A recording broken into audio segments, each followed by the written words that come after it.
So, manghipos na dahil mi anang adlaw no kay flight na namo pagkaugma. Pinakasakit jud as an OFW ang kanang mubiya na pud ka sa imong mga mahal sa kinabuhi para maningkamot na sab para nila.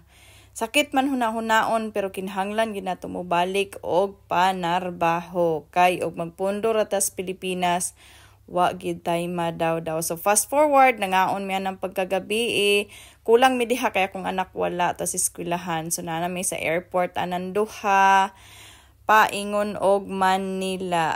Hi pastilan. Dayon siya ni uli na sad siya Cavite. Ako nagpaabot ko sa akong flight paingon og Dubai. Video call time sa akong mama na pod ing ana.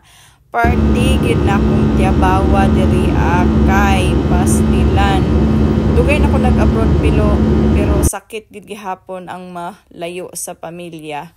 Mora to, bye.